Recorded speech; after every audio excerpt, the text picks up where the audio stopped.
Sure, it's recording. All right, there we go. Okay. I'm very, very excited today. This episode, I will say, is incredibly special to me personally because I have the absolute privilege of sitting down with someone who has been almost a guiding light. He's definitely been my mentor in this journey, not just for dogs, but honestly, how I lead and live and love and teach my dogs. So if you've been around my work for even a hot minute, I know you've heard me quote him. His wisdom has shaped the way that I see dogs, the way I show up, and the way I help others do the same. And I will say from the first time I took his 3-day RBBM course in Bethany, Ontario, back in, oh my gosh, 2016. So it's almost been 10 years. Almost. Yeah. The moment that I sat down and heard him talk, I knew that my life would be changed. I've often said that Nelson gave me permission to be uniquely and honestly me. And I quite often don't think that he fully knows how much he changed my life. Little side note, I wrote a book. I I credited Nelson for it, and then I didn't even tell Nelson that I put him in there. I So just found out. so I was like, that's how shy I was about the whole thing. So Nelson has just been everything to me. But here I have to say a little bit about Nelson's background. He is the founder and senior instructor at the Canine Human Relationship Institute in Blue Ridge, Texas, with over 50 years of experience in canine behavior, rehabilitation, detection work, including search and rescue, HRD, and explosives. He brings unmatched depth to the field. He has created the relationship based training and behavior modification model and holds numerous credentials, including, here we go, I take a breath, IACP, CDT, CDTA, PDTI, CIS, CRBT, and CCB. And in 2023, he was inducted into the IACP Hall of Fame for his lifetime contribution to dogs and the people who love him. So today I am honored to welcome the man, the legend, I should have said the man, the myth, the legend, who not only he doesn't teach dogs, but rather teaches humans to actually reach dogs. Please welcome my mentor and friend, Nelson Hodges. Gee, that's not much to live up to. Thank you. I'm honored and embarrassed somewhat. You know what? And he had to know I was going to do that. Nelson has to know that I'm going to do that. I had the opportunity to speak once at the ICP, and I embarrassed him there too. I brought him up in that conversation as well. So, Nelson, thank you so much. As I mentioned before we clicked record to this, this is you are my very first guest on the Oh, podcast. And okay. I am so happy that you're here. I thought it was just you were the only person I could have as the first guest because of everything that I have done. I think everything that I talk about now has been shaped in some way by the work that I've done with you. My audience has heard the story of Jace from my 9-day experience. Um, You're and the welcome. lessons. Yeah, And I, Huskies. I want to just before we get into, I'll let you speak. Honestly, it's not just me talking about Nelson, I swear. But I wanted to ask you this question between you and me, and of course the audience now. When we were at that 9-day, and we were given these crazy, crazy huskies with just a leash and a collar, and we were told no crates. We had to live with these dogs 24/7 and really learn how to like exist with a dog. And we kept on saying to you, Nelson, these dogs are pulling us off our feet. We're getting yanked all over the place. And we're like, are you going to teach us how to walk them properly without the equipment? Like, are you going to? And he would say, oh, yeah, yeah, no, we'll get to that. We'll get to that. We'll get to... And he kept doing that day after day. And I all of a sudden realized when I got home, he did that on purpose because by the time we got to the walking part, the dogs were magically better. anyway. And I was Yeah, like, that was his whole plan. you I think? swear.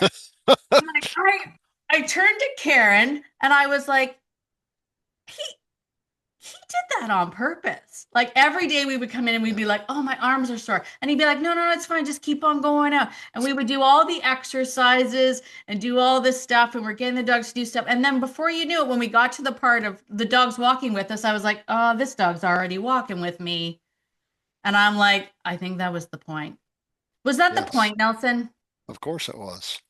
When you reach the dog, look, my we're going to do some of my sayings, I guess. That's Yeah. your plan, but Yeah. and I try to. There's hundreds of them out there over the years because I try to make it very succinct and poignant to point things out. I'd rather reach a dog than to teach a dog because if I can reach that dog, it will do anything I ask of it because we're partners and we're communicating and we're cooperating. I don't have to coerce them. I don't have to use force.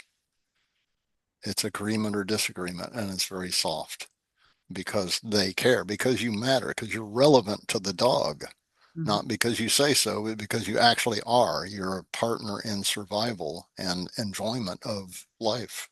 That's the point. And yeah, Because we were all it, trainers. Like we were all trainers coming in and being like, we're going to train the dogs. And then we were no, like, the dogs were there to train you. yes, 100%. It was the most humbling experience that I've ever had. I will say the very first night, I remember Jace was like just mouthy and jumpy and we had nothing like we had no training tools. We couldn't put him in a crate and be like, we're just gonna ignore you. And I remember Karen standing behind me and she was like, do you want a glass of wine? And I started to cry because I was like, I don't even think I could drink a glass of wine right now. And my husband called me because I was so excited to do this. My husband called me and he was like, how's it going? And I'm faking it like, oh, it's great, honey. Meanwhile, I'm like, this is the worst experience ever. And why would he put me through this? Like, oh, there were words that we said about you. Like I'm sure. it Yeah, was, I've heard them all. Yes, I'm sure. yeah. And here Yeah. we were just like, this is awful. And just like, and I'm like, I can't believe that we have to. And it was day one. I'm like, I won't make it. Like, I'm not gonna make it. Like, this isn't. And we would So come in every day. yeah, you have to get past yourself. That's the thing. And humans don't have respect for other living things. That's the problem. Yeah, they love their dog, but they don't know what a dog is. And that's the problem with most trainers too. They can train a dog, but they don't know what a dog is. And that's what I try to teach, not just the neurobiology and the biology and the morphology and all of that stuff, but really, what is a dog? And how does it think?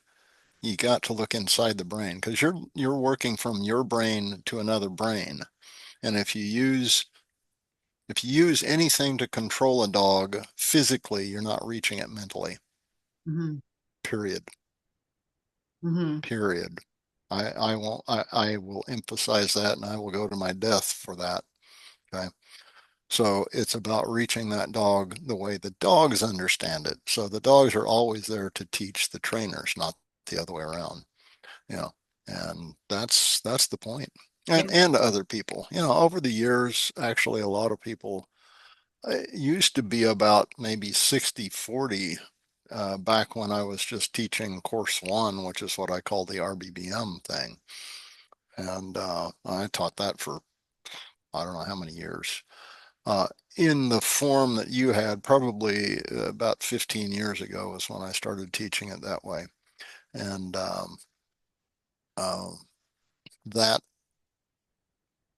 that form was to just introduce basic concepts to people to go, you don't know the history, you don't know the morphology, you don't understand their language, you don't understand how to communicate with a dog, you just know how to force it to do something. And so it was really getting people to be responsible and obligated to understand things for a living sentient being, something that has its own thoughts and it's right for itself. They've survived longer than humans have, canines have, 31 million years. And so that's, you know, they didn't need us. We certainly needed them to survive better because, we're not that fast. We don't have big fangs and, we can't smell the elk herd over the mountain.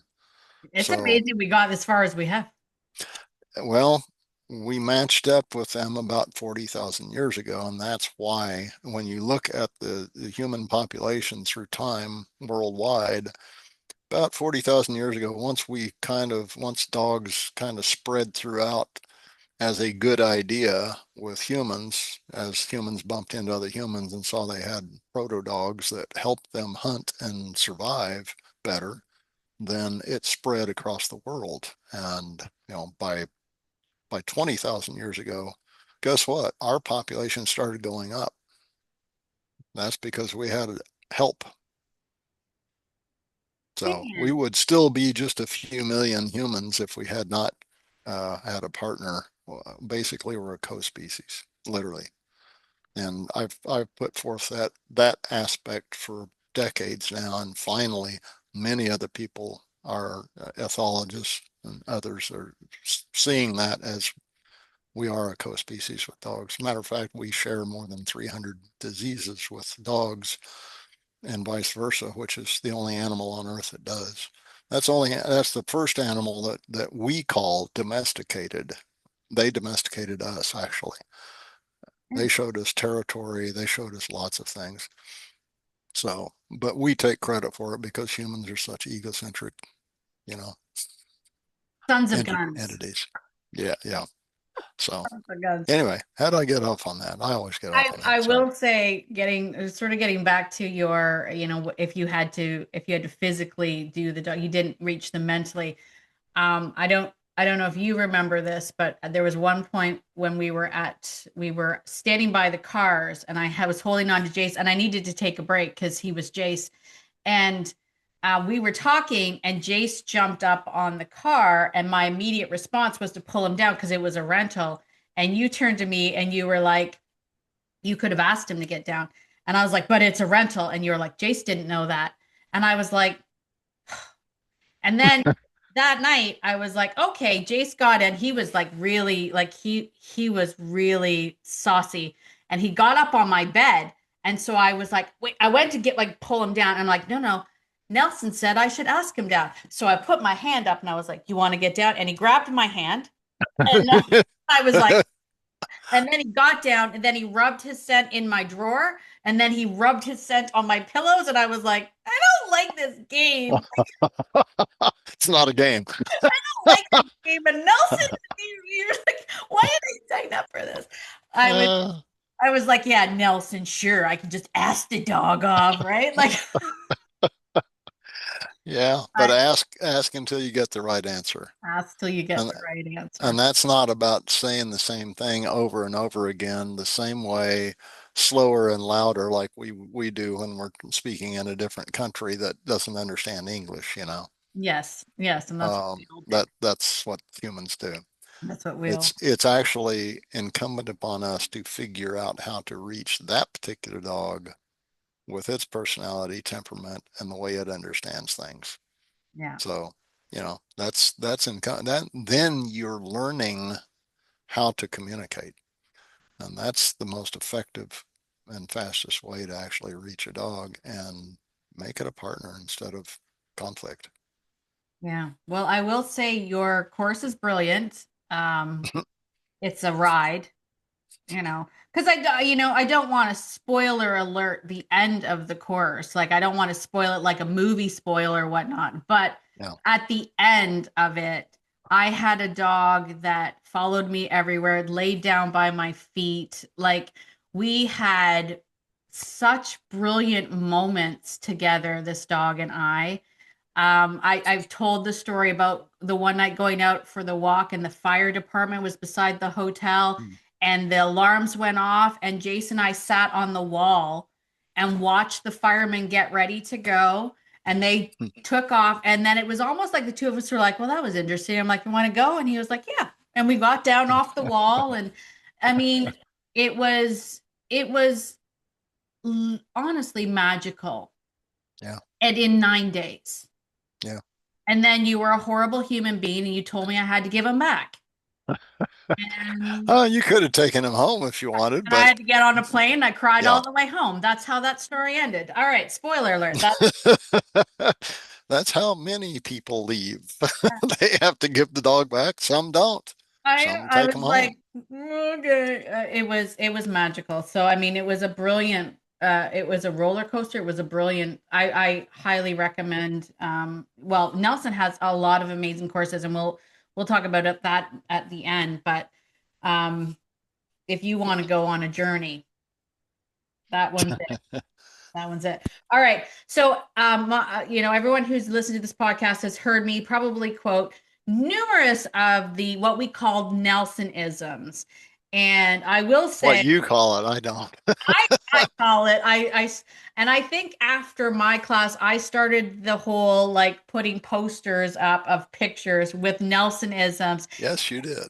spreading it all over the place. And I'm quite proud of that.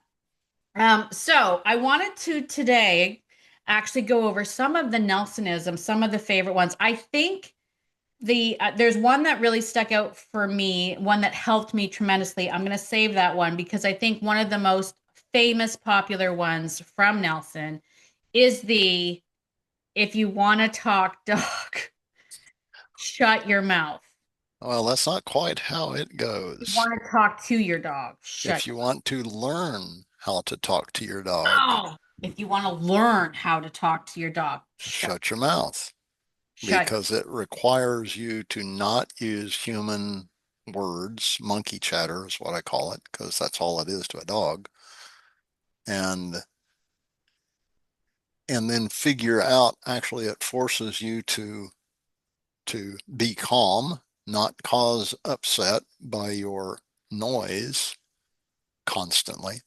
And it allows the dog to actually read you and you to read the dog instead of you relying on what is frankly only 7% of our own communications between humans. That's Yeah. all it is. 55% is your face. That's why there's so much problem on social media and platforms like that that people can't see someone else's actual intent because they can't see their face, their body language, etc. All they do is read their words on their own terms Right. and get upset. So, with dogs, they don't have parts of the brain that can form words. They can't talk, unlike all the husky memes that you see, saying "I love you," I love that you, sort of thing. Yeah, Mama. the mimicking of sound is not a word, and they don't think in terms of words.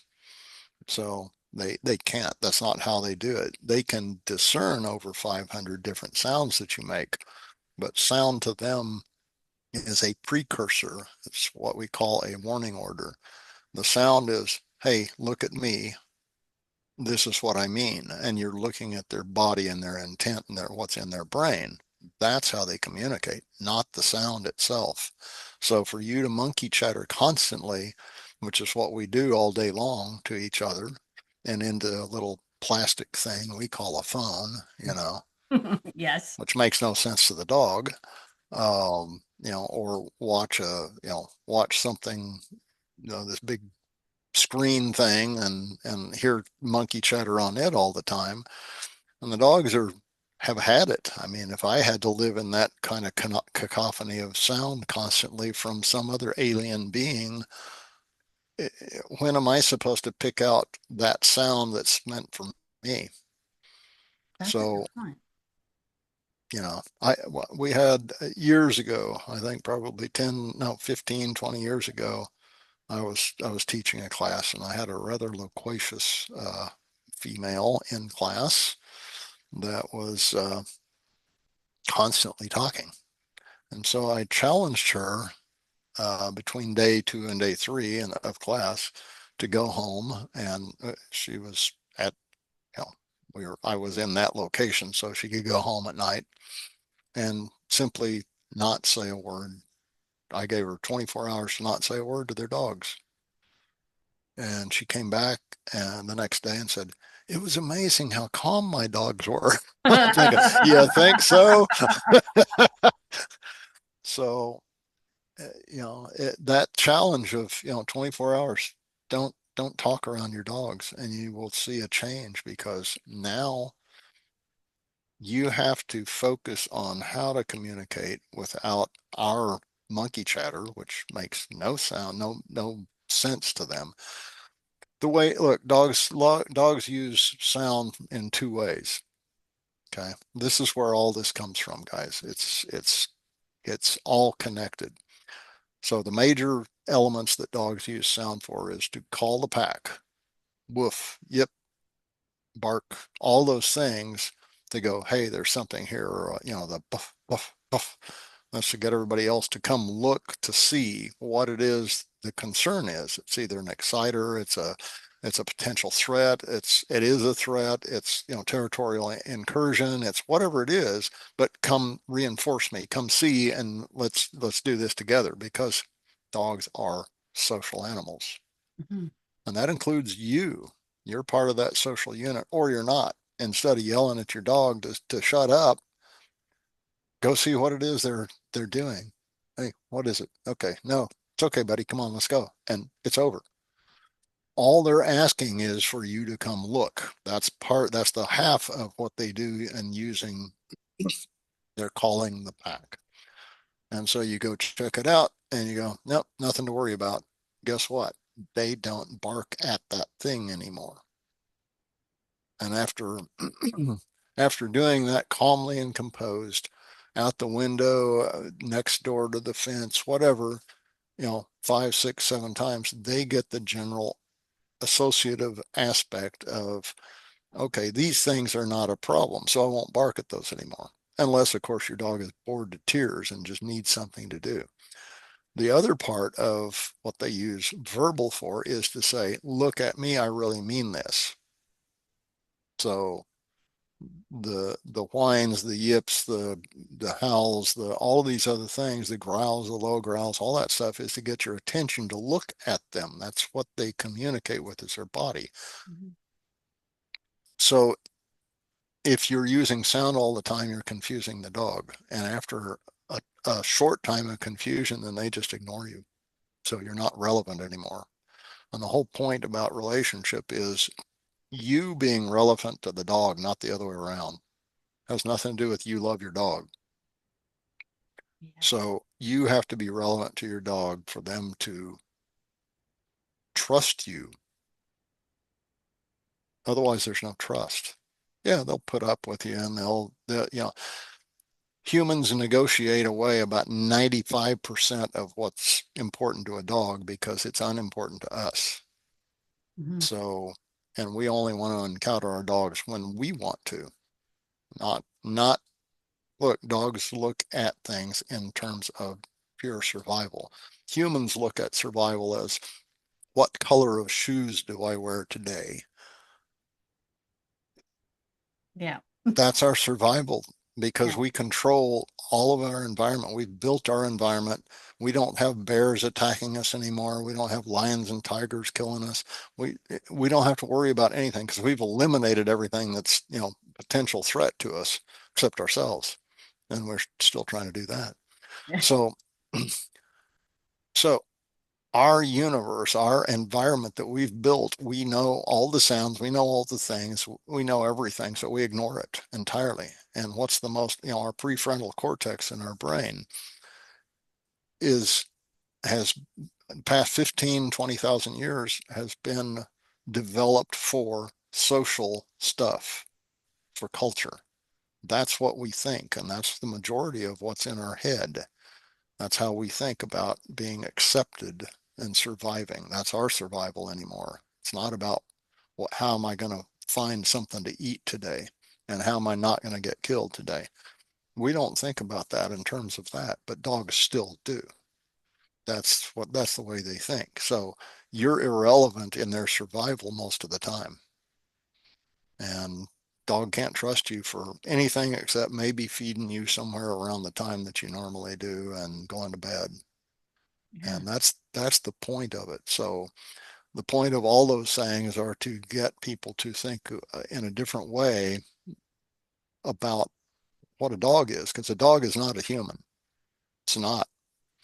As much as And we want to make them furry little people, they're not. yeah, no, they're not. And I respect them more for what they are, frankly, Yeah.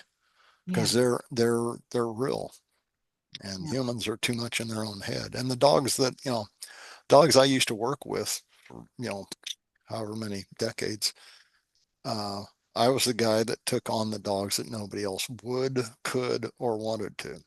And those were the severe case behaviors, the ones that wanted to kill me, kill other dogs, had um, many times. Um, the ones that were beyond terror just didn't want to exist. And if you moved, from 100 feet away, if you lifted a finger, they'd expect you to just kill them in that moment. And those were the dogs that I learned from. And that's a horrible position to be in for them. But they have already made up their mind that they're going to die. Right. They're in survival mode and they're in their own head. So I had to teach them, I had to show them what reality was outside of their head. So but besides my background in human psychology and psychological operations, that's what I did with dogs. I had to show them reality. That's what I have to do with trainers and others is show them reality because you always have the story in your head. Yeah. So the course two that you described, that's what you have to do. You have to go through the crucible to come out the other side, don't you? It was something. Yeah. There were names that were called in your direction. That's all I'm gonna say. Yes. They're just That's the whole point. You yeah, have to go through that. there was many names being called. I will tell you just as a fun little story, the I videoed it because I thought I was being like really really good, but my little Jack Russell was at this window behind Hmm. me. She was like huffing and puffing, and I was like, "What's going on?" So I went over and I'm sitting on the floor with her. I'm like, "What are we looking at? What's going on?" And I'm like, "I don't think there's anything there, buddy." And lo and behold, she goes and she gets another dog. Like Hmm. she brings another dog, and I'm like, "Hey," and I actually was like, "That's insulting. You don't trust me? Like, what are you doing?" So then I've got two dogs now, and then they Need go a get second another dog. second opinion. Yeah. Yeah, they go get another dog. So now I got three dogs, and I'm like, "What are you all talking about?" And I'm like, I'm opening the door. Like, fine, if you all think there's something there." I opened the door, and lo and behold, one of my horses had gotten out and was standing in my backyard. Uh, And I went out and went, "Oh, son of a bitch, she was right." Like, you know, I like 'cause she was yeah. around the corner, Believe so your I didn't dog. see it. Yeah. And I posted that video and went, "Believe the dog." Like Yeah. now I believe her. Like I don't, because I mean Yeah. she was the youngest, she was the pup. I'm like, she doesn't know. But Yeah. I laughed because she went and got other dogs. Like she was like, "This human ain't getting it. I gotta I love I gotta get it. some other reinforcements." And then those dogs didn't leave, and I'm like, "Are we all nuts?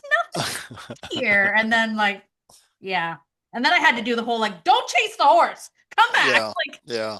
That's I'll get the hilarious. horse. Thank you. So I was like, here I was thinking I was doing it. And We're yeah, working with dogs for, about 50 years by that time. I, when I was developing Bosch, raising him and developing him, from 5.5 weeks of age into a service animal. And Bosch's story is incredible. When is that story coming out, sir? I'm I'm I am writing the story. There's no Okay. guarantee on when it will be done. It took let's see, the Yeah. last book I was involved in took 4 years. I want that book, Nelson. I want this one done. I promise I will finish it. I'll try to finish it before I die. I have no idea when I'm going to die, obviously. So, Okay.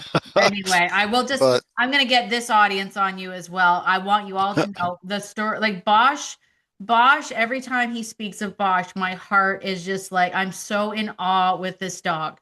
So, anyway, sorry, I didn't mean to interrupt you. I'm just Okay. putting it out there that I want this book. Go on.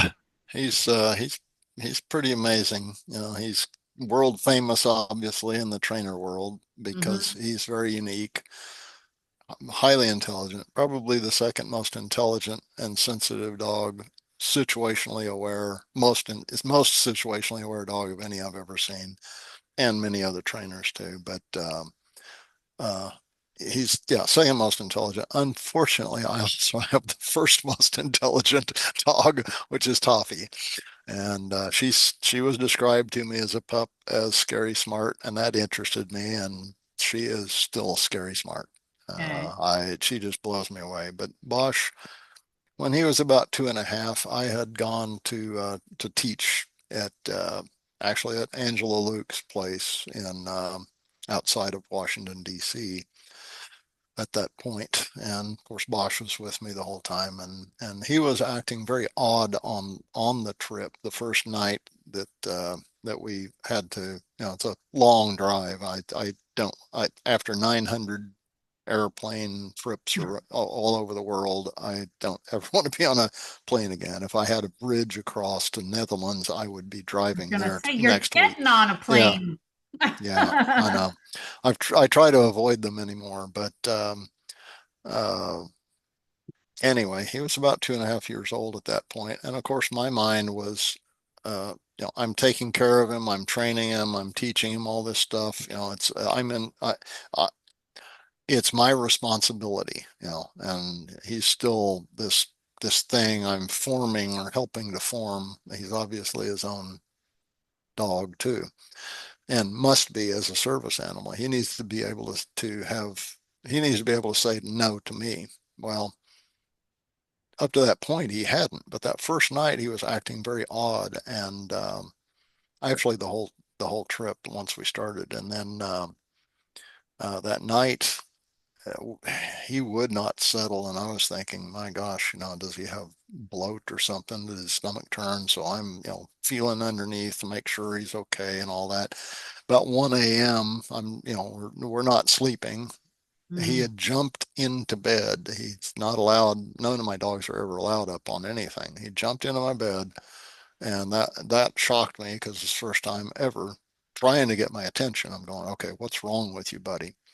So I looked up and I called fortunately it was a city large enough that they had a 24/7 emergency vet place. So I called them up, told them what was going on, said, you know, I'm not sure what's going on. It's a rapid onset. It may be bloat. I keep checking them and et cetera, et cetera. And so they said, okay. I said, if I come in, I will call you immediately. And, I'm maybe 10 minutes away from you. Uh, you know what's going on. Take him in and let's do what we need to do immediately because there's no time. Bloat, you're dead in 30 minutes. So, I've lost a dog to bloat. yeah, sorry. Yeah. Um, so, um, about 3 a.m., um, he finally he jumped on the bed again, and he was laying next to me, and I kind of turned over on my side, and he settled down. So I just let him be there, and I went to sleep pretty rapidly, and then I woke up again about 4 o'clock, and he was back down on the floor. So I thought, okay, he's fine. I checked his breathing and all that stuff. Well, of course, got up early so I could make another 16-hour drive uh, to make it there on time that evening um, for where we were going. Well, that night, and he was sort of okay the rest of the day, but we'd stop enough. Anyway, sorry for the long story. We get there that night. He's not eating. He's doing stuff again. I'm going, okay, what's going on? It wasn't as bad. And then the next day, I teach class, and he's there with me, and we normal thing. Everybody wants me to stay up and talk to them instead of give me time to rest and think. So finally got to bed at probably 12. And, he's really doing his weird behavior again. I'm thinking, well, maybe it's just the stress of this particular trip. So I got up next day and I don't know, I'm starting to feel kind of weird. And Laura Sobolewski was there in that particular class too. A lot of my certified people are were there too. I mean, Robin and Angela and Tom and some of those people. And that afternoon, uh, Laura, who is she was a dental hygienist and tech for years before being a trainer, and she said, have you had any, what's going on with you?" Because she started noticing I wasn't really feeling good, and said she said, "Have you had any dental work?" I said, "Well, no, I was supposed to because I had this feel like an infection." She goes, "Oh." And sure enough, that night it kept I was going downhill quick. And fortunately, Angela and her husband had a Z pack that they just said, "Here, take it." And it's the first time in my life I've ever missed the beginning of teaching a class that next day. I think I stayed in bed till about 9:30 or 10. And fortunately, again, I had at least four people there who were certified trainers under me, which is years, 7, 8, 9 years of study. And so they just started class, and I got up and I went, "Oh my gosh." And so anyway, yeah, so Bosch, that was his first time of it changed my whole understanding of him at that point and the respect for him. He was an equal partner to me from that point on. Yeah. I mean, literally equal. And that's what I had been, working with him for. And he simply took over when he needed to and said, "Hey, idiot, you're sick. You don't even know it yet." And from that point forward, uh, he's done that with my wife, with me. He saved my daughter's life, actually, because he alerted on her one evening. We were over at their place. They had had a pipes freeze when they were out of country, and had to go over there at 3 a.m., water pouring down the street, and they were flying back. I worked there from 3 a.m. to 7 p.m. at night when they got back, trying to get 6,000 gallons of water out of their house, and Oh, ceilings collapsed and all this stuff. It was bad. So about a month later, they were still dealing with that and cleaning things up. So we were over there helping, and daughter and her husband. And so we were standing in one place, and Bosch went over and alerted on her. She was just standing there, and he went and sat by her, and he doesn't do that and unless something's, it's an alert. It's just like search and rescue or the other types of things, explosive detection. That's the alert that I taught him. And I'm going, "Something's wrong." She goes, "I feel fine." I'm going, "Well, something's wrong, because he tells us 3 days before we're going to be sick that we're going to be sick." My wife didn't believe it for about 4 or 5 times until she finally goes, "Okay." And I said, "Get ready to go to the doctor because he's telling you." And he's dead on every time. But about 30 minutes later, we're all working, and I'm looking around and I go, "Where's Gail? Where's Bosch?" She was in the garage sitting in a chair, just pasty white and kind of half out of it, laying back, and Bosch is sitting right by her. And I told my wife, "Get her to an emergency immediately." And so got her up, got her in. They took her and got to the emergency, room thing, one of those clinics, yeah. and they looked at her, took her blood pressure, and said, "We're calling the ambulance for the hospital." So she went straight to the hospital. They saw her, took her straight into emergency surgery. And 10 minutes later, she would have been dead. She was bleeding out internally. So that's the dog that Bosch is. And those are some of the things, just incredible stuff that this boy Now, is different. is that innate? Like, is that innate to him? Like how does one like find a dog like this? Is he a unicorn? Like, Here's the way I explain it. So in the United States, okay, so 330, 40 million people, right? And on average, there's about a million, in junior high and high school, okay, we'll say there's about a million boys that play football, and anybody with any sort of athletic thing, they can get on the team and they're part of it, whatever. They may not ever play, but they're in it, they're in there, okay? right. And and then so that's annually, over a million annually for all levels of college, junior college, the small colleges in different categories, all the way up to the big boys.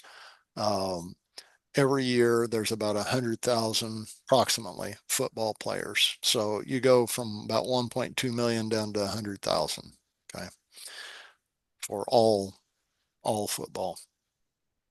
And then in pros, the only way you go to pros is if you're top, top, top, top, and there's not that many slots each year.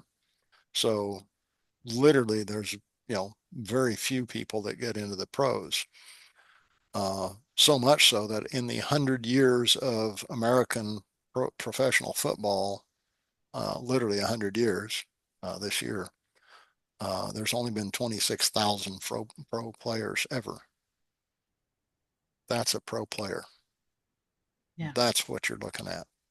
Because first of all, you have to have a category where, yeah, you've got millions of boy students, millions, 20, 30 million every year.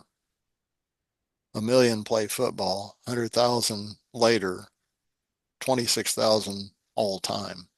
Yeah. That's a pro football player, and those dogs are rare. And unfortunately, there's such a demand for working and service animals that a lot of them are pushed into it that uh, they're really not capable. They're really high school level and basic stuff. And it is what it is. The training is good for those types of dogs so that they can do that job, but they're also kind of crushed into it. Yeah. And he was a natural. I was asked to help develop this uh, puppy litter, and I agreed to analyze them, help them develop them, et cetera, et cetera. So I went over it 5.5 weeks, and there were 8 puppies.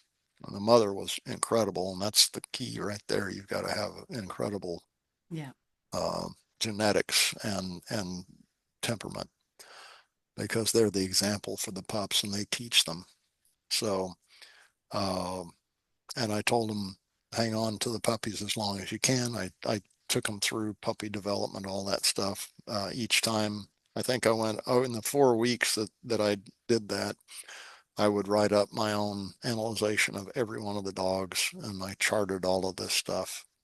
And Bosch was always number one at the top: size, intelligence, capabilities, inquisitiveness, all of these things, how fast he would recover. Recovery is an important thing.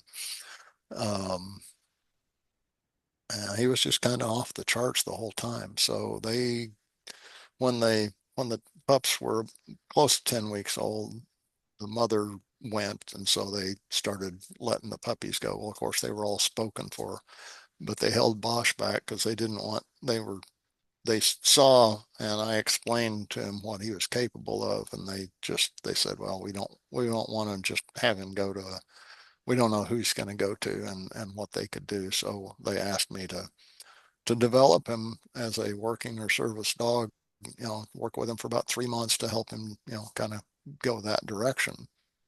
So I agreed to. I thought, oh, that's going to be a pretty neat, Be fun. experiment. Yeah, Yeah. it'll be fun. Well, about a month in, uh, my wife and I were rarely, but sitting in the den together and looking at Bosch, I'm going, looked over at her. I said, he's not going anywhere. He's ours. And she goes, yeah, I knew it. So, and I had no intent on keeping him, but he was just such a unique, he was a unicorn. Yeah. And he's given me stuff I didn't know he was capable of. And that's the key is you have to not have this thing of slotting them into just what you want. That's the whole Right. point. Yeah. Yeah. Okay. Sorry for the long Because then you won't see story. it, right? Because then you You won't won't see see it. it. Yeah. Yeah, you don't see what you don't focus on, and you get what you focus on. And if you focus on what the dog really is and is telling you, guess what? You can have more than you could ever imagine A whole world relationship opens up. wise. Yep. Yeah. A whole world. So, Ugh, I love that. All right. Um, Here's one for you. okay. Okay. Control yourself and influence the dog.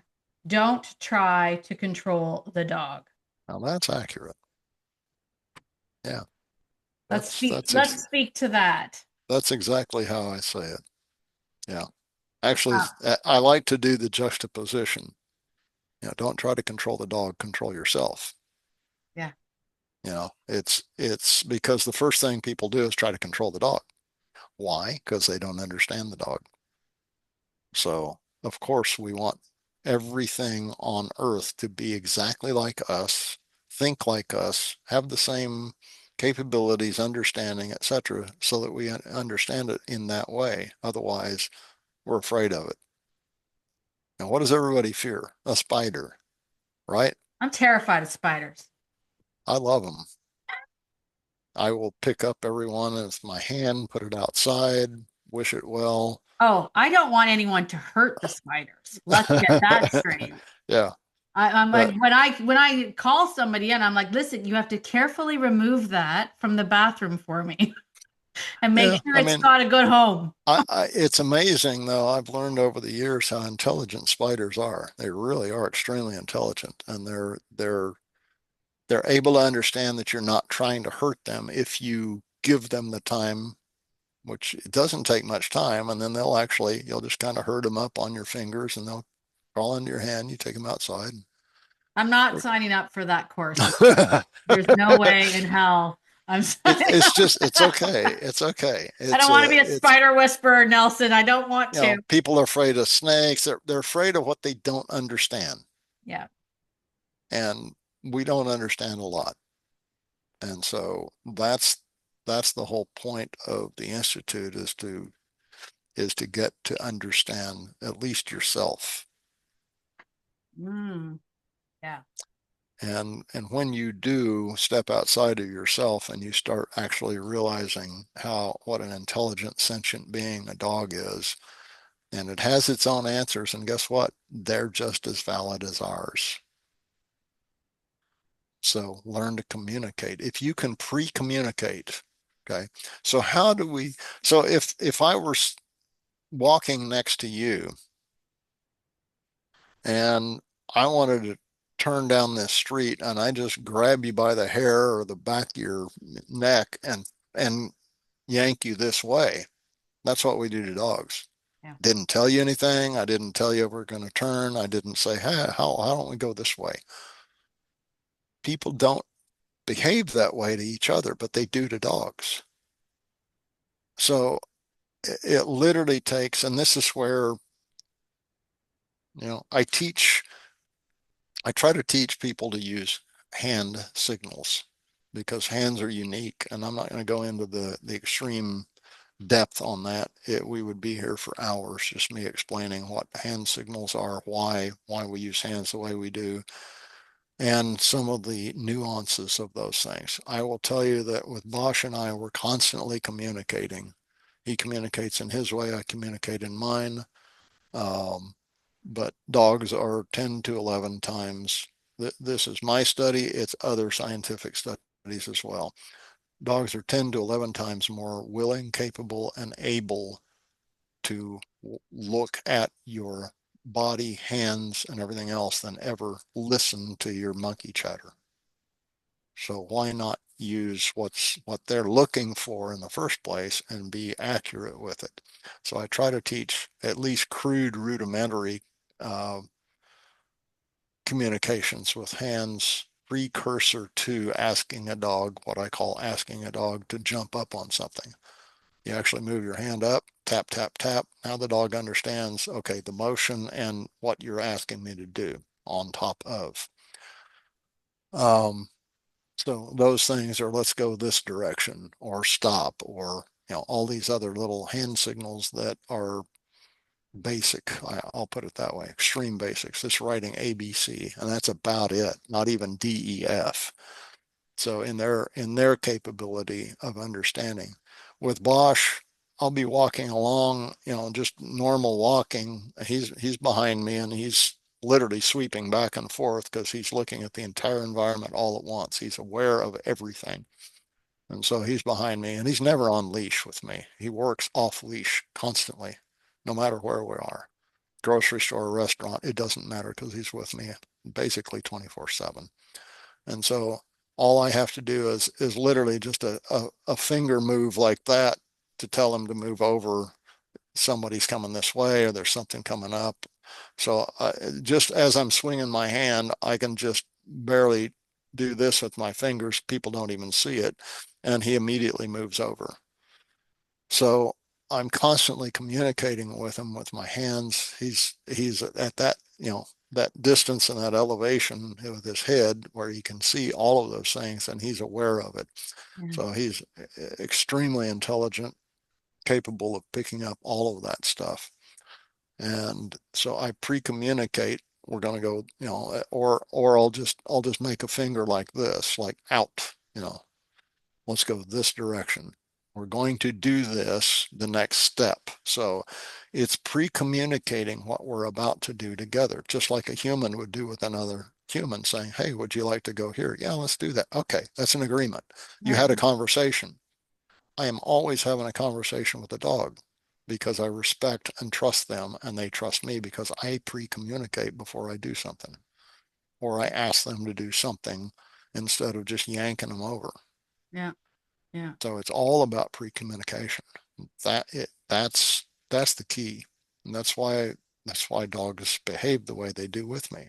That's why in 5 minutes I've got the worst dog in the world being my buddy because Yeah. I try to communicate. In a way that's meaningful Yeah, to to the dog. them, Yeah. to them. Yeah. Yeah, exactly. Well, I will say, and I don't know if you recall, because I'm sure you get tons and tons and tons of us that are like sending you messages and you were so kind when I had wasn't my dog, wasn't even a foster dog. It was Lexi that was dumped off by the Humane Society that I Mm, agreed to like help them out with, but then they just kind of forgot about her and she became like a permanent fixture in the facility. And I always had all these different trainers coming to the facility all the time, and everyone's worked with her under the sun. And but she was always there. And I called you up because she just wasn't making progress. Like we just weren't getting anywhere.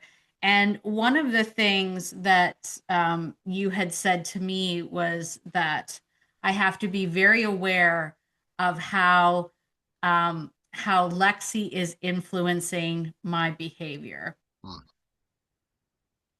right? So I wanted to say, this other line that you actually said last night at your class, mm, either you influence the dog or the dog influences you.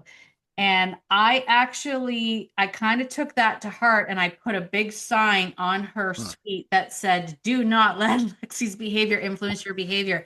And I had it like it was a gut check because I mm, realized that mm. because of the habitualness of my mind, I started before I even came in the building, already anticipating all the banana bean stuff she was going to do. And I was probably already like at a level 8 frustration. And I hadn't even walked in the room Yeah. yet.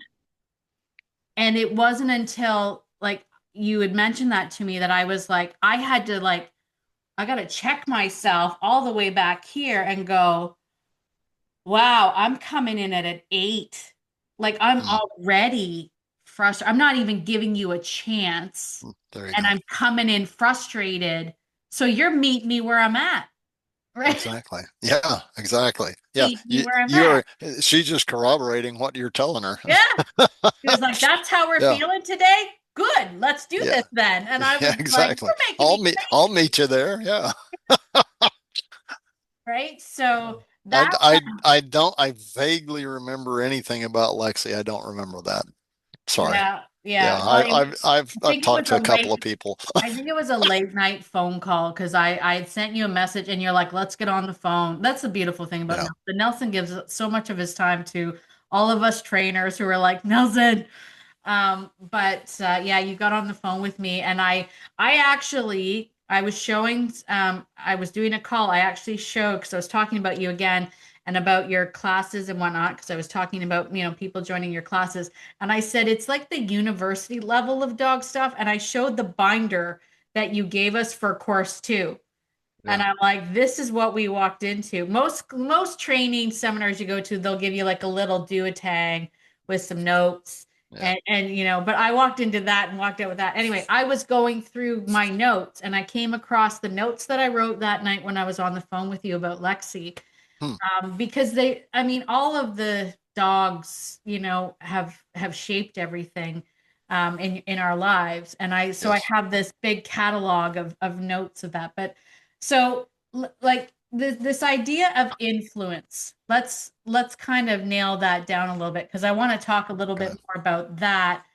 Like how would you describe it to somebody to be like what is influence because it's not something tangible where you can be like I got to stop that, like Right.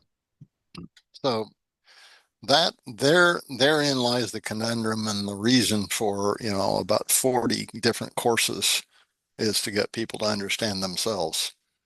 yeah. Seriously, to a high level and understand dogs at the same time. And and let me put it this way. So dogs' capabilities of senses are different than ours. We are Our brains literally are set for our eyes. We structure the way we think, how we experience the environment through our eyes. So we are eye dominant and then hand subdominant. We see, and even our every every language, human language that I have studied has words that use some form of vision or a noun, an adverb, or whatever else involving vision as a descriptor for something besides vision. You see? Right. Okay. Well, look at this. Now look here. Everything we do is about our vision because our brain is literally sequenced for how we experience the environment, the universe, through our eyes. Right. And then we manipulate it with our weird monkey paws. Okay.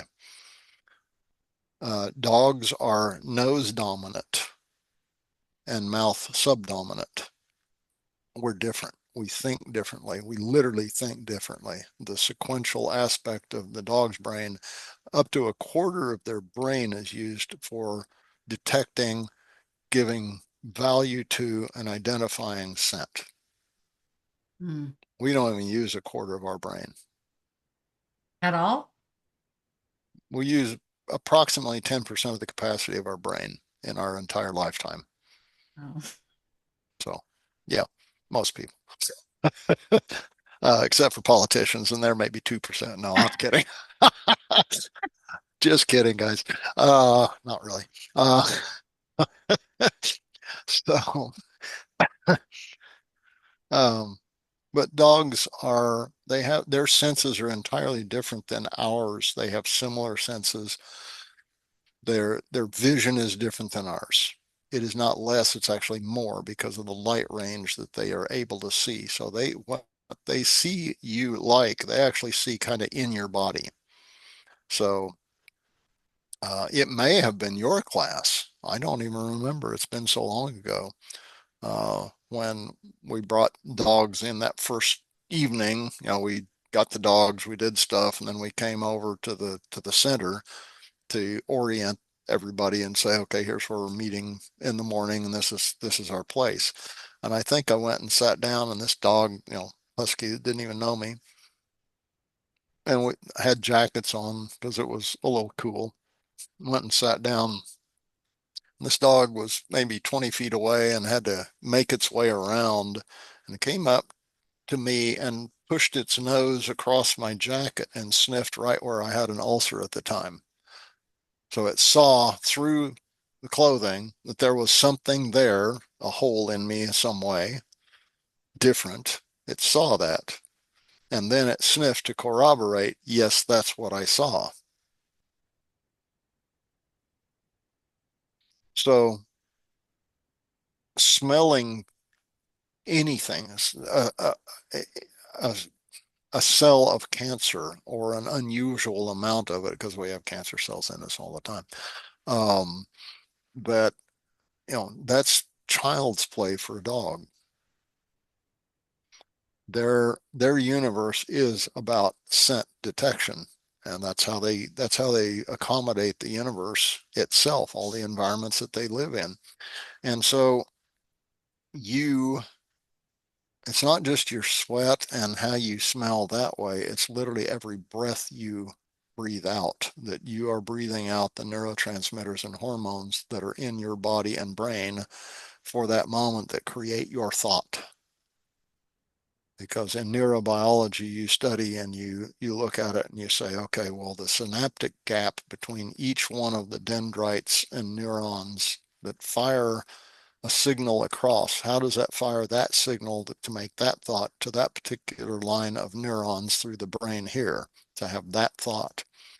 It's because of the neurotransmitters and hormones that fill that gap, that soup of inhibitors, modulators, et cetera, et cetera.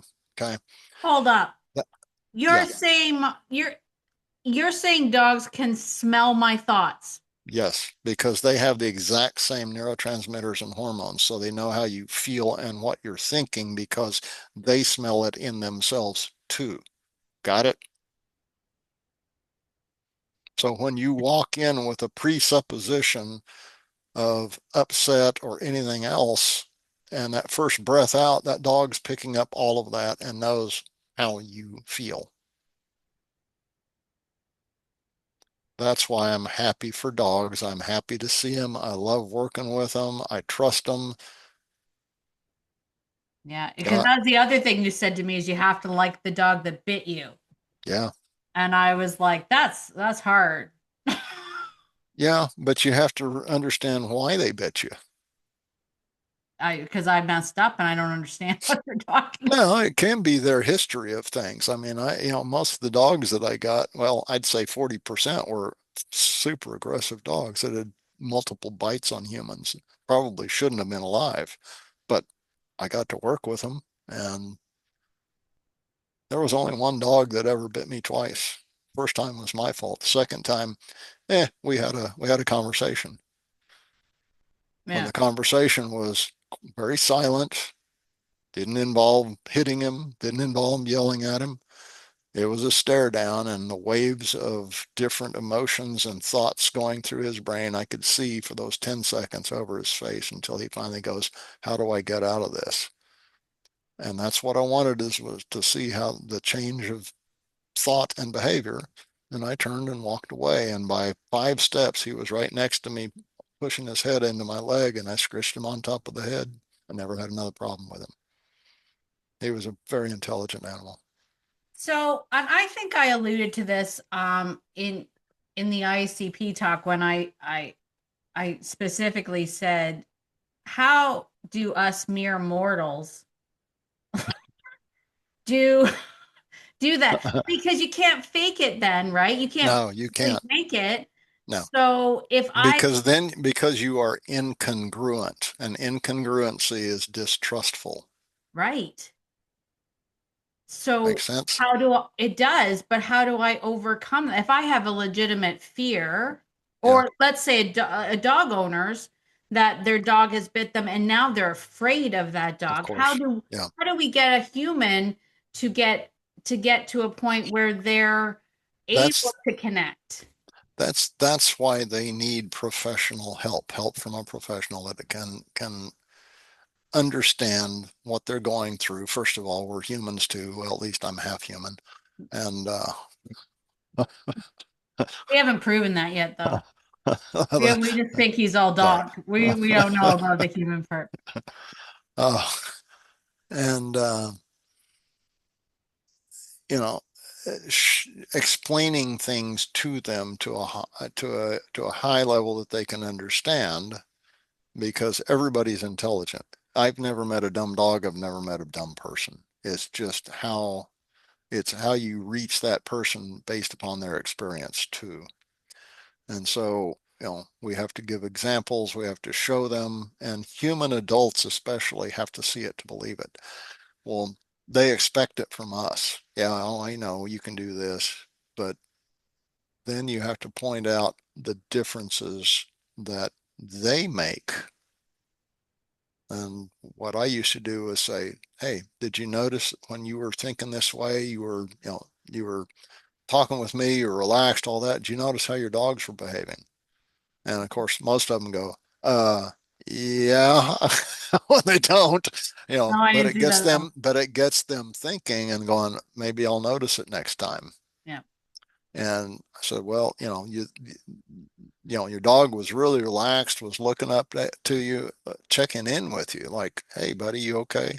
And it wasn't because you were upset or anything. It's because you were relaxed, you were calm, you're confident, and you were doing things, and your dog relaxed too. Yeah. And that's the first step.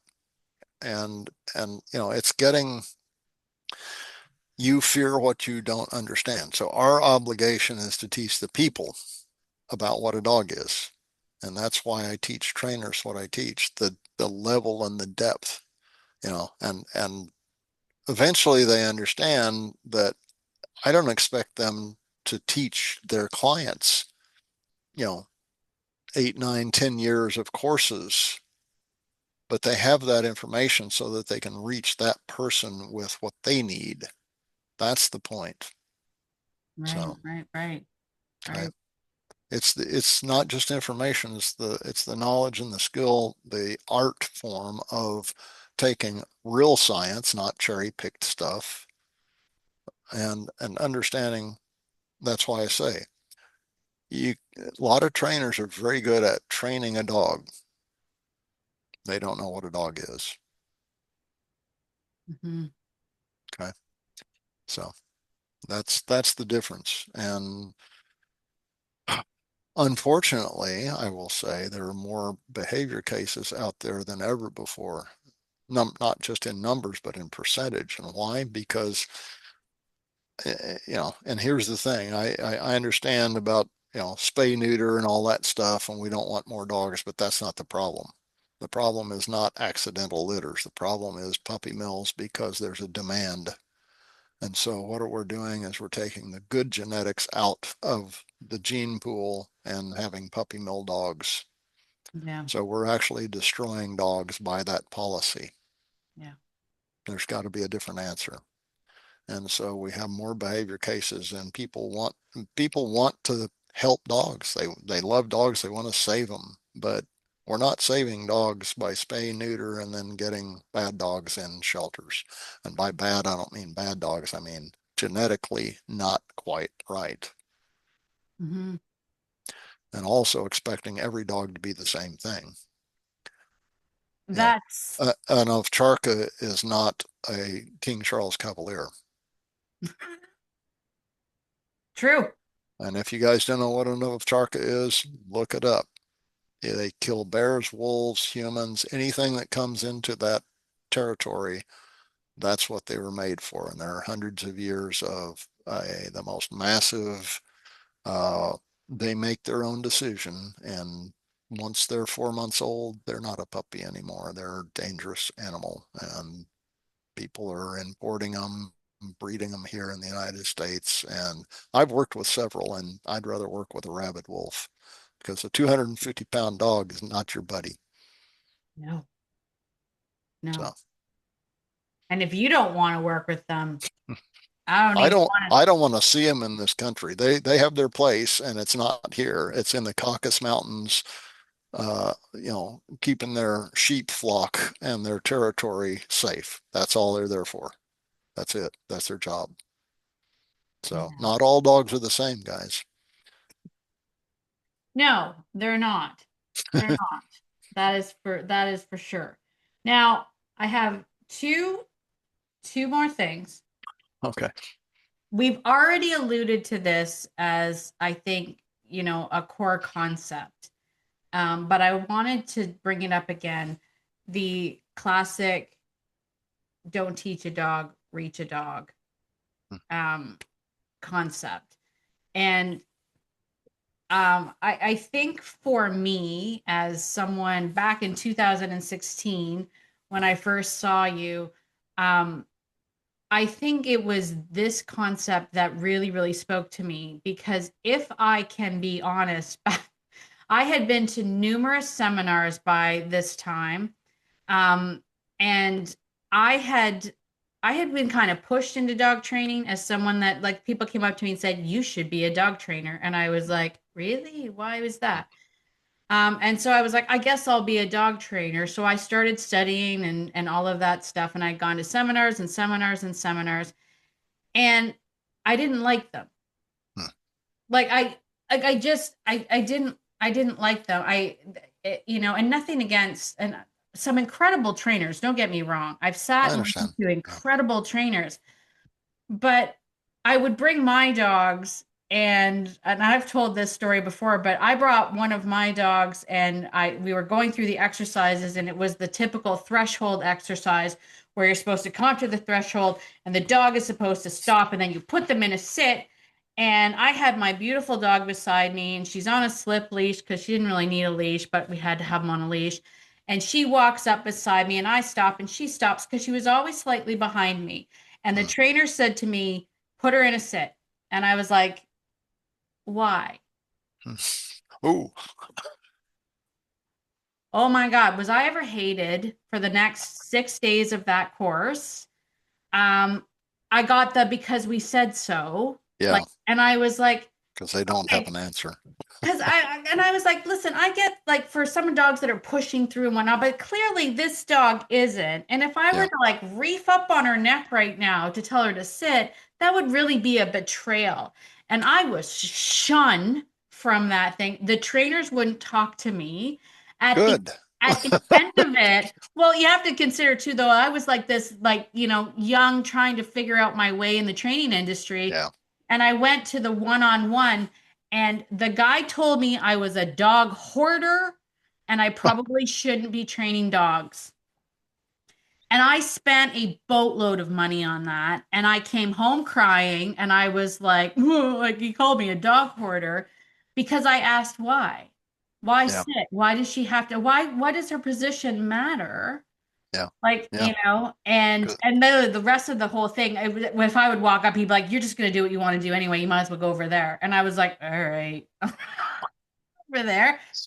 But so I had gone through like numerous ones, Mm. and I got to yours, and I think at this point I was like, if this doesn't work for me, I'm done. Like I'm through. Mm. I can't do this, right? Wow. And I sat and like within the first, hour of your talk, I was like, here I am. Like Mm. here I am. Because I know Nelson's not going to kick me out and tell me if I, you know, No. Nelson's not going to kick me out of this. And so this is what started this journey. So this Hmm. idea of it gave me permission to do what I was doing and not have to train the dog, which is what I wasn't training the dog. And I felt like an Hmm. imposter. I Hmm. had really good dogs. That's my tagline. I had 19 just good dogs. I didn't train a one of them. I didn't train one of them, But you did. but I did. Yeah. But I was told I didn't. And so I felt like I was an imposter and that everybody belittled me. First of all, they said, well, you had easy dogs. Okay, well, at some point in time, it's Yeah. not luck, Yeah. No, right? no. So, Yeah. Good luck finding 19 easy dogs in a right, row. Good luck. right. Like, Yeah. I was like, I must be doing something right. Yeah. So it really like when I say this, and I'm not saying this to embarrass you or whatnot, but I don't think like I drove away from that 3 day completely feeling validated and starting to Mm. be like, there is something I can do. I still struggled. I'm not gonna lie, I still struggled because I would come back from that and be like, I want to teach this, and that wasn't what people were looking for, Mm. right? People want obedience. But I've been told in order Right. to fix this problem, dog has to be on place and dog has to do this and dog has to do that. So I went back, I lost my way again. I'm like, okay, I guess I'll teach people place and I guess I'll teach because I can teach a dog. I know how to teach Yeah. dogs. Yeah. But I'm like, but then I was like, but it's not what I'm doing. So Right. how can I finally, like, how can I show people what I'm doing Hmm. without that? And then I went to your 9 day and I came back from that and I wrote I started doing relationship remedy was what the name of my program. Hmm. And I started like talking about all like, what do I do in the day with my dogs? How do I go out with my dogs? What am I doing Yeah. with my dogs? And it took a while, but now I have this podcast, I have this audience, and people are like, I want to do what you're doing. And I'm like, That's great. there it is. That's great. No, That really there is. There it is. So it really, like when I say, like I don't know what would have happened honestly if I never came across you and had this opportunity to learn and to continue to learn from you. And that's one of the things that I want to. I'm going to give Nelson his one last final comment after I'm done this, but I wanted to give everybody the opportunity to know that not only does Nelson have these incredible courses, I know I might have scared some people off of the 9 day. No, um, I don't make people cry anymore. They just do. Yeah, I mean, I may have scared people off, but as I say, it was magical, transformative. Like there's not enough adjectives to describe life changing, like life changing. And then life, unfortunately for me, got really, really crazy, and COVID happened, and all the things happened, and I haven't Yeah. had a chance to sort of continue my study. But what I love, um, and I do plan on it, I will say that, Nelson. So write the Well, book. don't wait too long Stop because saying that. You're not, he's going to say, I'm because I'm not old. going to be around very long. And I've asked him to stop saying that. You are immortal in my mind. Look, I'm So already 639 years old, so you're an immortal no. man in my mind, and there's no dying. So we're not even going to talk about that. But one of the things that Nelson does do, which I think is incredible, and I wanted everyone to know about it, is that Nelson runs a class every month for a ridiculous low price. I didn't Yeah. want to say the ridiculous low price because I don't want him to raise it, for me. Like, but and so I wanted to give Nelson just before I ask him his final question, just tell a little bit about your monthly class that you have. It's online Yeah. and I'm gonna say it's only $15. Yeah. It's 15 a month. It 15 is a a month. subscription. It's a subscription and it's $15 a month, the whole person. So I've done lots of things in my life all at the same time. Most people don't understand how I've done it all, and I have to say it's normal for me. And I've incorporated a lot of things together because it's all related, because it's human experience. So at this point in my life, my intent and purpose is to teach. That's it. Whatever I do, I teach. And And that's what this has become is as a matter of fact, in 2016, when I created the Institute out of thin air, because I was cajoled by many trainers around the world to teach them more. And I used to pass it off like, yeah, sure, you want to learn more. It's like, you have no idea what you're asking. So, uh, so 2016 was when I started the Institute. And at that point, I made the decision to not work with individual clients anymore because I never wanted to be in competition with any of my students ever. So I refer out to my students, which are mostly uh, mostly trainers, but there's still probably it went from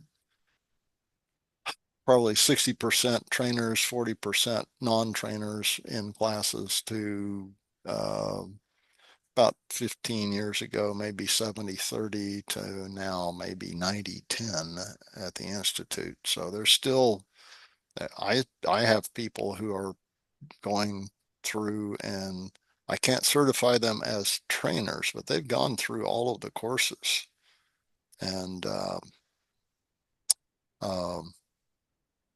you know, they get a certificate, but they're not a certified trainer because they're not trainers. But some of them are working on it now because of that. So, anyway, education is the whole thing. So, my whole purpose and intent is to leave a lot of information for people.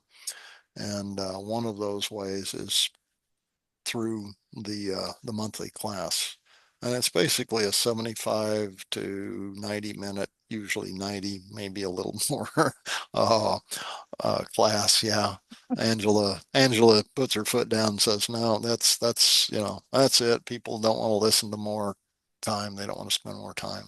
Uh, but it's so what I do in those is here's the way I put it lately is people want to know what they want to know, right? And they want to know, they want to learn about that thing. Here's the problem. 50 something years down the line, just like with martial arts, 60 years now with me. Uh, White belts, green belts, even first degree black belts don't tell me what they want to learn. I know what they need to learn to get past that. So I try to teach people what they need to learn and know, not what they want to learn. The seminar goers, I see the same people go to this to all these the new shiny thing year after year and get the same surface level stuff just from a new character. That's about it. That's what they're doing. And I think it's more of a social thing than actually learning anything, frankly, and certainly not in depth. So what I decided was this monthly class is I'm going to pick that one thing that I don't get to go in depth on in the days long classes that people actually need to understand in depth. And I got 90 minutes of in depth about that one little tiny piece to get it to relate. And I usually do a sequence of things, 2 months, 3 months, 4 months in a row of a theme that continues on so that it explains more about it. So this was I just finished last night, as a matter of fact, the 30th one, so 2.5 years so far of classes, and those are available. They're all recorded. Mhm. You would pay for them just like you would if you'd been on a subscription. So if you want to pick something out, you mentioned thresholds. Well, that was one of the talks a couple of years ago. Yeah, it was so good. Yeah, and then after that, the immediate one after that was transitions, which is what a threshold is. That's one of the elements of transitions. Yeah. And understanding those So two many, my mind concepts. was so opened up to things like I see the world differently now after Good. understanding thresholds and transitions. Like, Yeah. never thought about any of that that way, and it was so eye-opening. But Yeah. that's the way dogs experience it.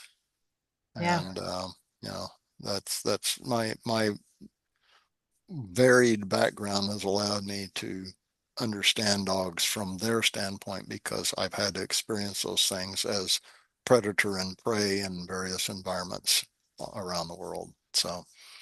Um, so I understand it, and I'm able to hopefully share a little bit of that with humans and change their perspective. And that's really what it's about, is changing their perspective.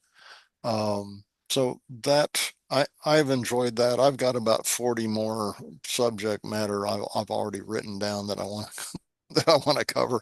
So yeah, there's a few years of talk left in me right from now, but I'm sure more things will pop up because there's never an end to learning, never an end to learning, and never an end for what you need to know.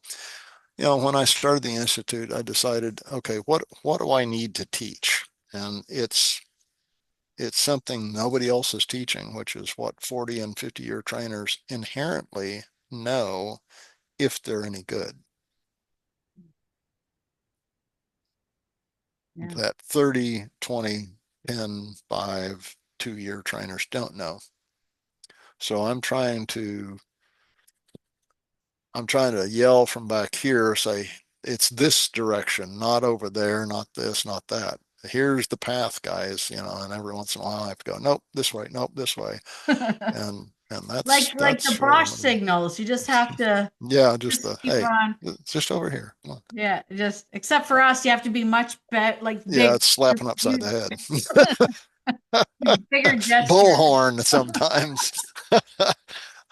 But so that's the monthly, and it's on Zoom, and uh, And you get there's a replay if you like once you sign up for the yeah, subscription. If you miss it, you get a replay. And and you can look at it a number of times, so yeah.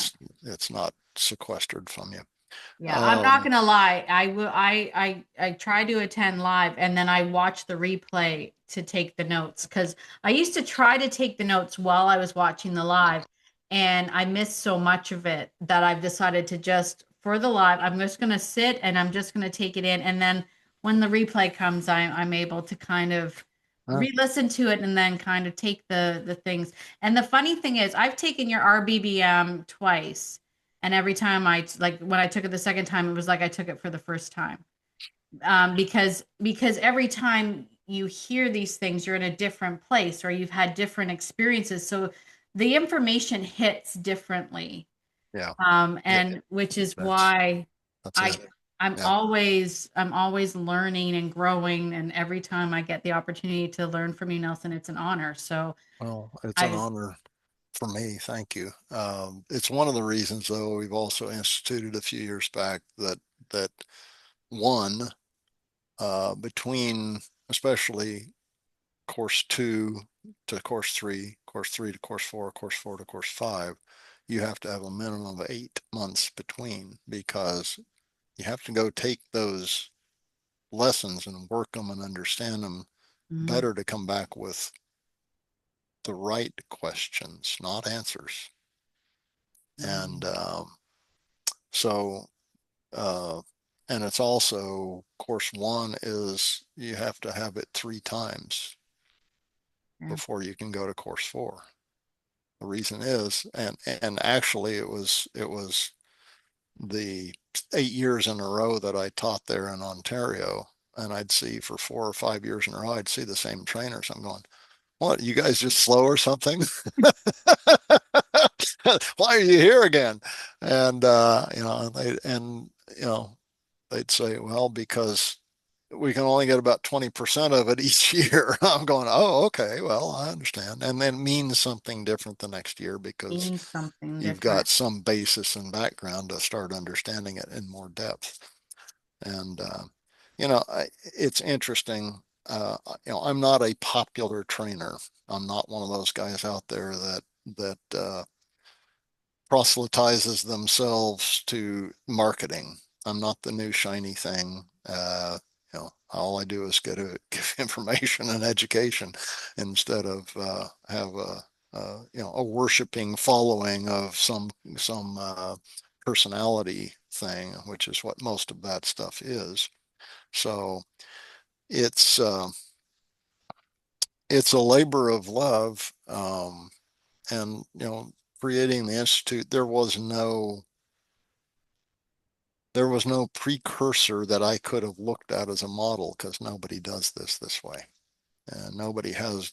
Uh, and it's kind of scares people off saying, it's some of this stuff is graduate level stuff. Well, some of these people barely finished high school, so they're afraid of learning at that level when in fact I make it easy for them to learn.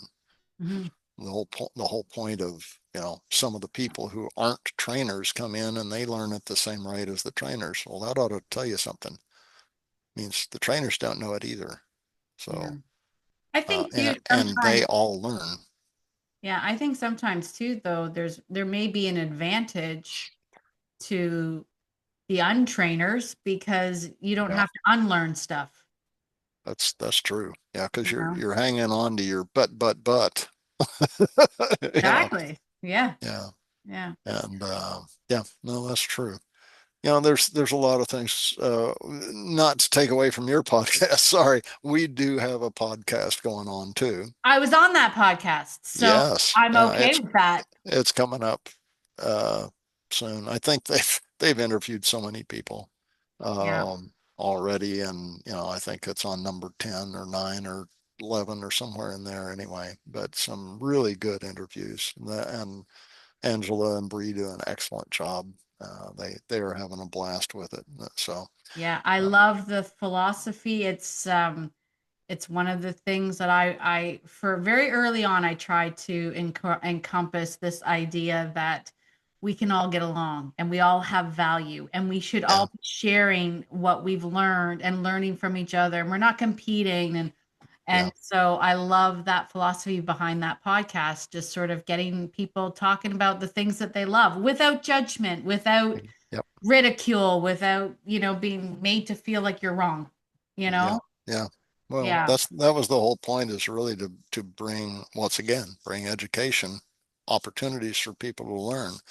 I've got some friends in the wolf world, that I'm trying to get on. I've got about 7 guys and gals that I want them to interview because I think it'd be very interesting and very Mhm. eye-opening for people in the canine world and those interested, because again, they different. I mean, I'd love for Dr. Badrides to be interviewed, but he had that accident a few years back, and he lost his capacity to speak English. He spoke English very well, so now it's just he speaks you know Russian, and actually has to have a translator for English, and I mean he still understands some of it, but so he's probably the preeminent wolf biologist in the world, and an acquaintance of mine. I won't say friend. He is, well, I consider him a friend. I don't know that he does me, but he invited me to Tbilisi, Georgia, but to the university there. He's professor emeritus. But unfortunately, between when we did the wolf symposium here in the U.S. And now have been wars and all sorts of stuff there. So, you know, so I haven't been able to go. I would love to someday, but that may not happen.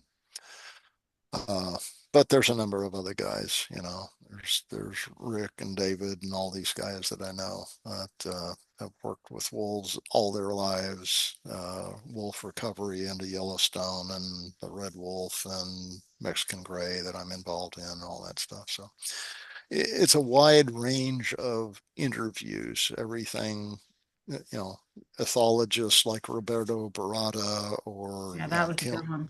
Kim, or those guys.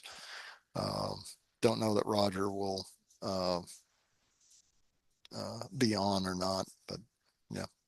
So, Yeah, it's a great podcast. Yeah, we can link that up too.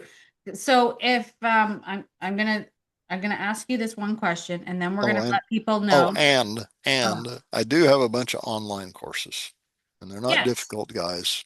So they are. There's a lot of them. There's new ones Yeah. coming up too. So if people wanted to find out about that, where would they go? Well, the website, which is chrinstitute.com, is the EHR best. Institute. Yeah, Yeah. We'll link it, chrinstitute.com. we'll link it all of this in the show Okay. notes. as And well.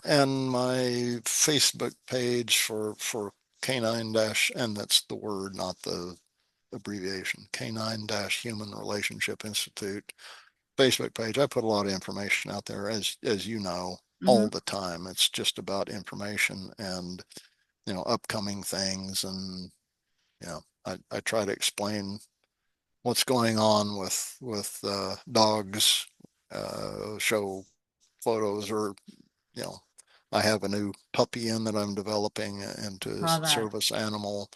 Uh, May probably not for us, but I wanted to work with this pup.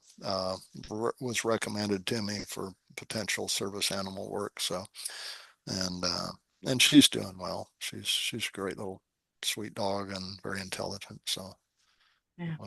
we'll see. So I started posting stuff about her and her development and the teachings of my dogs to her. I saw that video. Yeah, Yeah, that was good. yeah. That was good. They're the greatest teachers, right? They, yeah, they're better than any dog is a better teacher of dogs than a human. Any human, Yeah. period. I do say that. I will I do confess that when people ask how I got to 19 just good dogs, I do say it starts with one dog. Yeah, Um and then but and one dog can also ruin it. exactly, exactly. Yeah, I'm like it's a yeah, cautionary tale, but when we had it, it got to the point. Like I mean, some of the rescues that I got in that they weren't able to find homes, and the dogs did so well with my dogs, and I was drinking wine one night, and I was like, I'll just keep it. It's fine. Like that's how that happened. I'm like once yeah. because once it gets easier, but um Well, a that's lot of people, especially especially control people, don't want to live with a pack of dogs, yeah. so they don't have the experience of understanding how to do that. I don't know how to not live with a pack of dogs. That's what Yeah, scares me. I think that's what I mentioned to Angela and Bree on the podcast was that one uh, of the things that scares me the most is that my pack is now declined to a record low of only 7 dogs. And for some people, I know they go 7 dogs, but for me, it's wildly empty. yeah. And I I almost don't know who I am without them. Well, I'm down to 3 dogs. Well, 4 at the moment, which is the lowest I've been in decades. Yeah. So, but and that's okay. I mean, at my age, sorry, but at my age, I'm and all the things that I'm doing right now, I don't need those other dogs. I swear to So God, Nelson, if you keep on talking about dying, I swear to God, I'm not talking about dying. I'm just talking about my age. I Sorry. just, I'm not having it. I'm not having it. We don't Yeah, accept those things. All yeah. right, Nelson, I'm going to leave you with one last question. Okay. Um, Oh, and, let me oh, what? You mentioned something. You said you don't train dogs. Actually, we do. And it's not the methodology that we use that most people understand as training. That's the key.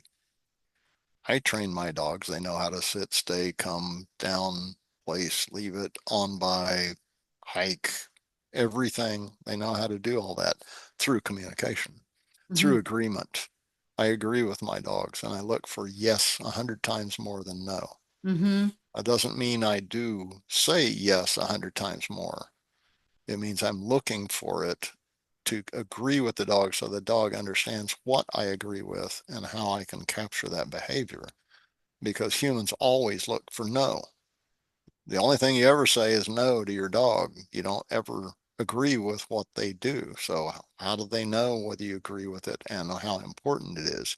So you point out the importance of some behavior that they give you, some action, some position. If you point out the importance and the level of it by happiness for the dog, way to go, good buddy, that sort of thing, touching them, that connection, that engagement with them. Engagement and agreement are the most important aspects. And course 4 is teaching very advanced trainers how to actually train a dog. And I show them, and we typically the past 2 courses past 2 years have been, I teach them two things and they get it, and that's it. Yeah. Now we obviously I'm teaching a lot more, but two exercises, two different things that we teach. And I say, do you need me to show you all the rest of it? And they go, no, we got it. Yeah. So See, okay. I train dogs. Trust me, I train dogs. We save lives with what I've done with dogs. So that's the most important training you could ever do. Yeah. Search and rescue, you know, water recovery, human remains detection, trailing a car tire for miles to find someone, being able to track and trail explosive detection, all of that stuff. There's nothing more important than that. So, yeah, I train dogs, and think people have misunderstood. I say, I'm not interested in the training of a dog. It's reaching the dog in the way it understands and capturing those behaviors and using them in the sequence that you need to. And a dog is going to give you everything possible it can do through its life. All you have to do is be present of mind, which most humans aren't because they want it on their terms. So, anyway, okay. Yes. I see now I'm thinking of other things. But I will say that you know, I can't I won't impress people with fancy, you know, downstays from a zillion feet or all the stuff. Sure. But my dogs have this basic of basically of agreement and disagreement. And what's funny to me is that I don't like my dogs don't have necessarily a leave it command or an out command. They just have a no. And then whatever they're doing there, like, and They pause and yeah, and they then they drop give whatever's you in their mouth. Yeah, because what I'm right. doing now means I need you to stop doing that. Yeah, And I haven't put a cue to it. I haven't put a thing to it, yeah, but or marked it or rewarded right, it afterwards in that same methodology. right. And yet this is what works for us. I mean, the Sure. Jack Russell was running by and all I saw was a tail coming out of the side of her mouth and I went, "Whatever that is." And she went, and I was like, "Hey, look what you did." Then we had this great time where we played the game of I'm going to try to hide this stupid, gross, disgusting rat, and you're going to keep finding it Oh and boy, bringing it back to me. that's perfect for Jack Russell. Oh my God, she thought it was the best game ever until I Yeah, buried it under rocks. And then she was like, "It's under these rocks, lady." yeah. And I'm like, "Wow, you are the smartest. And also, this game is the worst game I've decided to play." You but but it's Created worked the for me monster. and so for Yeah, so long yeah, that I haven't, I'd rather be out there with them doing stuff than sure. It's engagement is the most important thing for a human to do with a dog. I mean, being engaged with them right. in something, being with. And I just did a talk last night about what being with means. Yeah. Now, So, I have to say, I know we're running long, but this is what happens when I talk to Nelson. I have to say that I have two versions of be with.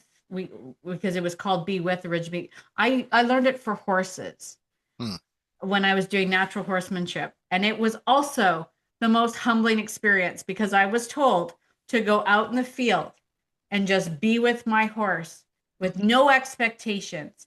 Just go out there and do that. And I yeah. was like, that's a stupid exercise, but I'll do it. And I went out there and every one of those horses left. Yeah. And I Uh-huh. went, oh, this is what it was like because and what they were trying to prove was humans one thought we're going to get the horse and groom the horse and then ride the Right. horse and then put the Yeah. horse back out Yeah. that's all they get Yeah. all the time and they do Yeah. not understand a human that just wants to hang out with them. Yeah.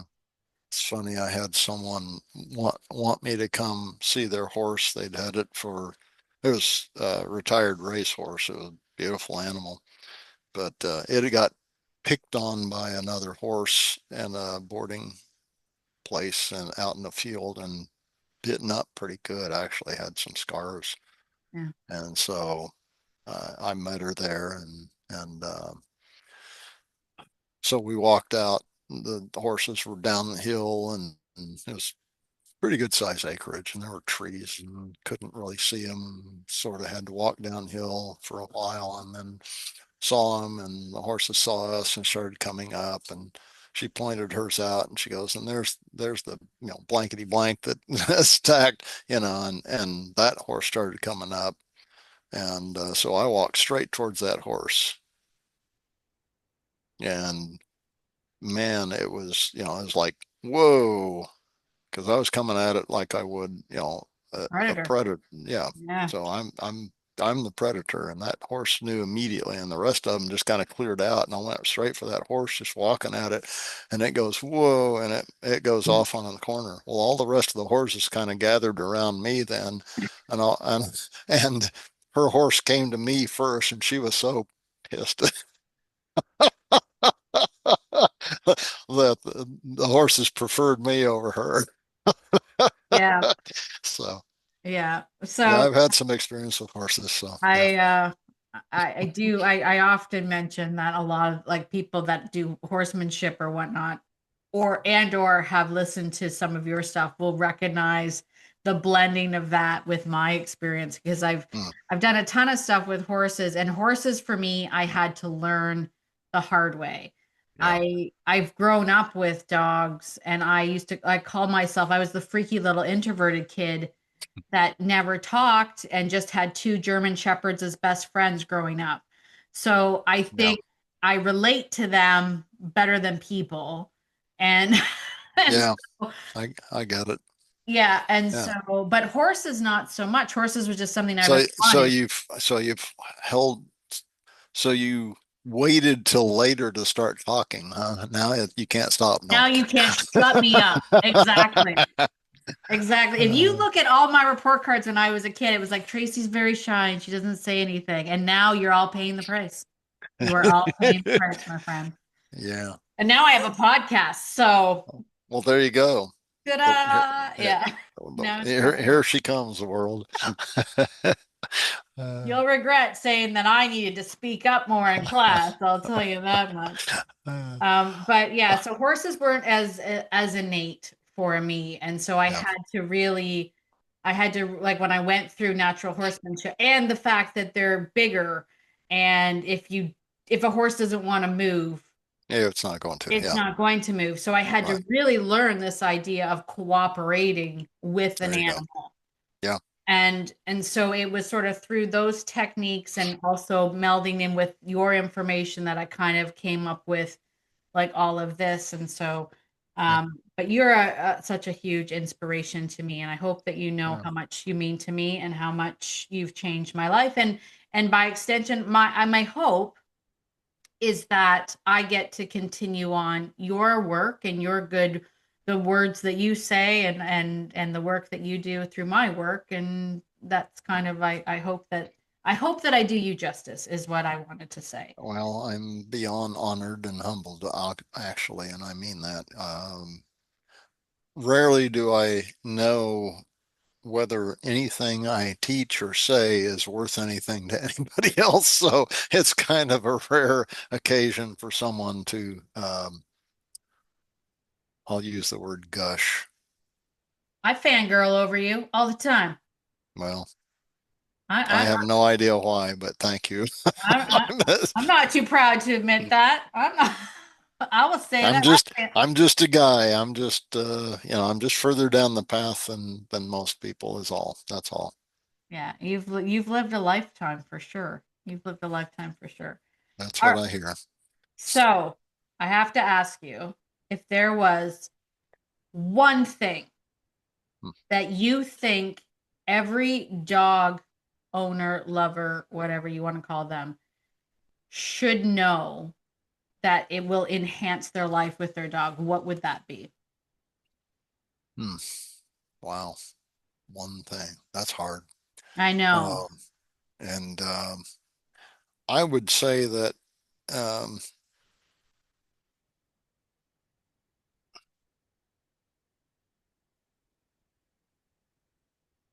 that your emotions can be a good or bad thing. Your emotions for the dog, about the environment, whatever else is going on. Uh, Watch how it affects your dog because everyone has a relationship with everybody else. Is it good, bad, or indifferent? And if you don't engage with your dog in a respectful and trustworthy way, then the relationship has its gaps, major gaps. So your emotions and how you think about the dog, uh, don't dump your emotions on them. Be respectful, and that will solve so many of the problems because humans project their emotions because they think everybody else thinks and feels like them in that moment. And frankly, dogs don't have the same level of learned emotions because, as canines, they're they're pure canines. As a matter of fact, they've been renamed. Wolves worldwide are Canis lupus, right? Mhm. And we used to call dogs Canis domestic, and now it is now they've been renamed because we have uh, such accurate genetics of them as Canis lupus familiaris. So they're familiar wolf. Why That's did the that science. happen? That's the scientific name. Just within the past 15 years. Oh, Because of the genetics, mainly from Elaine, Dr. Ostrander, that National Institute of Health, with her genetic study of canines, because of the medical aspects of canines and humans sharing those diseases. So understanding genetics and of another animal that gets a disease and what it affects helps understand how we can save us and those from those diseases. So what happens though is that dogs emotional levels, what they understand as emotions, the emotions they're capable of, uh, are equivalent. In other words, their emotional development stops at about what a 2.5-year-old human child has. So jealousy, disgust, all these other things don't exist in dogs, but we project that they do. In yes, other I hear words, that all the time. My dog yeah, is jealous. and they don't. There is no need for. Let me put it this way: nature, nature and entropy go together. Entropy is the use of energy. The waste of energy is not possible in nature. It doesn't exist because it's costly. So if you don't need additional brain, additional et cetera, to live your life to survive, you don't have that because you have to eat even more to survive. So dogs and wolves are specific morphology to feed exactly what their lifespan is and what they need to survive as species. And the average lifespan of a wolf out in the wild, which dogs are not that far removed from that in actual time, is 4 to 7 years old. Now, does a 4-year-old animal need to have jealousy, especially with a different concept of what social is? To them, social is their family unit, small pack. They Right, don't think in terms of the way humans think of our neighborhood, our community, our city, our country, our globe. We right. think in terms of 8.2 billion people. Dogs have no concept of that, and their pack of 2 or 15 is it. That's it. So all those social aspects that we use our brain for is how we survive. They don't need to, and they don't live that long to have developed or need that portion of our learned and most ineffective emotions other than for us. So Or when you're when they experience our more complex emotion, it just makes no sense to them, or so does that cause distrust then? you are yes they can't understand why you're that way, and especially hanging on to it, because once their emotion is over, it's over. Right, That's the hardest thing for humans, to give up that emotion, because we expect something again and we hold on to it, and therefore we create us that they have to relate to, which they can't trust right, or understand. So yeah, it's if you can't understand something, you can't trust it. right, That's why right. people control dogs, because they don't understand dogs. We just came full circle there. That was brilliant. That was brilliant. It's I love all related. That's what that. I teach, I guys. love that. I think for me, the thing that is going to stick the most is going to be that dogs can smell my thoughts. Like that, Your first breath, they know something's going on. that's going to be like from now on forever. I'm just going to be like, you can smell what I'm thinking. I, So one of the things that I teach in classes is in their world, they can detect one particle out of 10 quadrillion. One particle. And amazing. they smell all of those 10 quadrillion particles too. Wrap my head around Okay. Now write out 10 quadrillion sometime. It's 10 with 15 zeros behind it.